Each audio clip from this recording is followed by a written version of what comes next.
Olá, pessoal. Hoje, gostaria de compartilhar uma avaliação do embaixador Chas Freeman, que já esteve neste canal várias vezes. No dia 22 de fevereiro, o embaixador Freeman fez as seguintes observações, intituladas O fim da paz na Europa e a ordem mundial dominada pelo Ocidente, em uma conferência internacional sobre o fim do desastre na Ucrânia, organizada pela Rádio Roma News TV. Você encontrará a versão completa no link na descrição. É a página inicial do YouTube, que você pode ver bem aqui.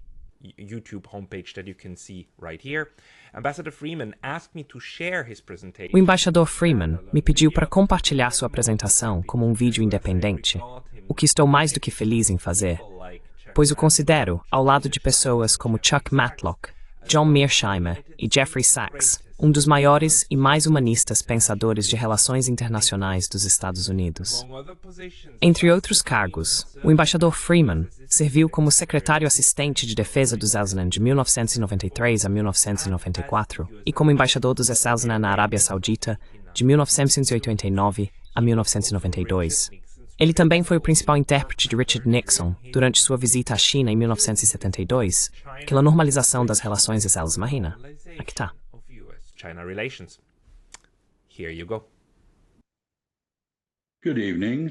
I'd like to speak to you this evening about Boa noite. Gostaria de falar com vocês esta noite sobre a questão da paz na Europa e se o domínio do Ocidente sobre o mundo chegou ao fim. Os dois estão conectados. A forma como as guerras terminam importa. As guerras napoleônicas terminaram com a reconciliação das grandes potências da Europa, incluindo os franceses derrotados no Congresso de Viena. O resultante concerto inclusivo da Europa garantiu uma paz longa, embora imperfeita, que só terminou na Primeira Guerra Mundial. Essa guerra foi travada principalmente na Europa. Foi seguida pela exclusão vingativa de duas grandes potências europeias de qualquer papel ou compromisso de estabilidade na Europa.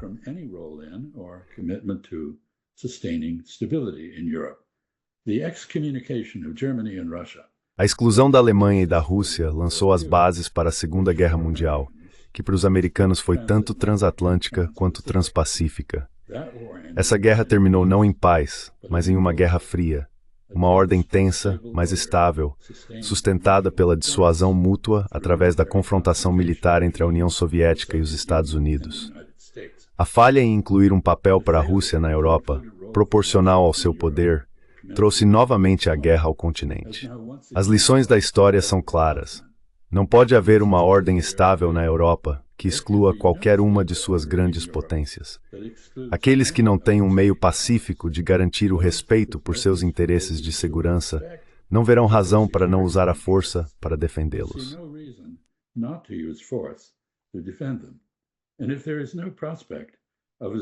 E se não houver perspectiva de um quadro sustentável para salvaguardar seus interesses, eles preferirão resultados nos campos de batalha aos forjados na mesa de negociações. Esta é a história da guerra na Ucrânia. Após quase 3 décadas de indiferença e rejeição das preocupações de segurança da Rússia pelos Estados Unidos e pela OTAN, a Rússia emitiu um ultimato exigindo negociações sobre 3 dessas preocupações. Primeiro, a neutralidade da Ucrânia, em vez de sua incorporação à OTAN, uma aliança baseada na hostilidade armada à Rússia.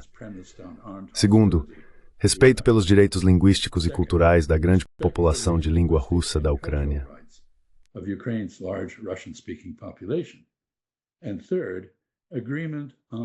E terceiro, um acordo sobre arranjos de segurança em toda a Europa, que pudesse mitigar e aliviar as ansiedades de segurança da Rússia, bem como as do Ocidente. O Ocidente recusou-se categoricamente a discutir essas questões. Isso deixou a Rússia com a escolha entre abandonar seu ultimato e aceitar forças da OTAN e americanas em todas as suas fronteiras ocidentais, ou ir à guerra para evitar isso. A Rússia, de forma bastante previsível, escolheu a guerra, embora tenha limitado isso ao que chamou de Operação Militar Especial. A invasão da Ucrânia pela Rússia foi seguida em poucas semanas por um tratado preliminar, no qual a Ucrânia concordou em atender aos requisitos básicos russos. Mas o Ocidente estava mais interessado em isolar e enfraquecer a Rússia do que em um cessar-fogo. Convenceu a Ucrânia a repudiar o que havia concordado.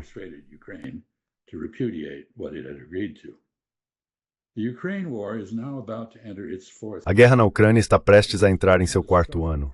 Tem sido catastrófica para a Ucrânia e humilhante para o Ocidente.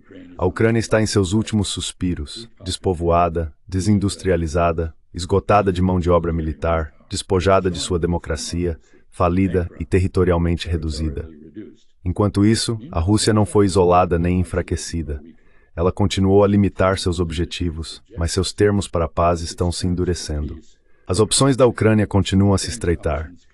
A Rússia não deixará de insistir em uma Ucrânia que não a ameace e em um quadro mais amplo para a paz na Europa. Não haverá cessar-fogo ou zona desmilitarizada ao estilo coreano entre a Rússia e o Ocidente na Ucrânia. O Ocidente falhou em prevalecer no campo de batalha.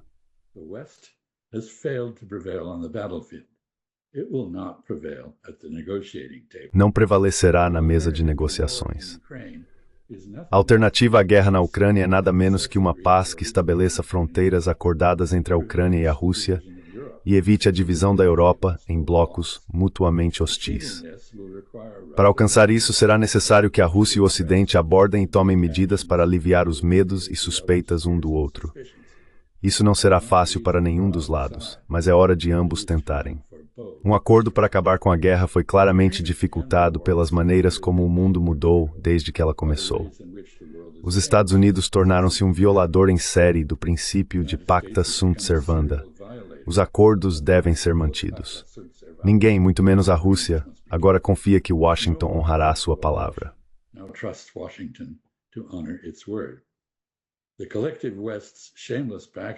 O apoio descarado do Ocidente coletivo ao genocídio sádico de Israel na Palestina, ataques aos seus vizinhos e expansão territorial deixou claro que a comunidade atlântica não adere mais ou se sente vinculada pelo direito internacional. Os flagrantes padrões duplos que o Ocidente aplicou à Ucrânia e à Palestina lhe custaram sua autoridade moral com todos os povos que anteriormente colonizou. A maioria global vê as políticas ocidentais como injustas. A imposição promíscua pelos Estados Unidos e pelo G7 de sanções e outras medidas coercitivas a outros países resultou na retirada quase universal de respeito pela liderança ocidental e na disposição de segui-la.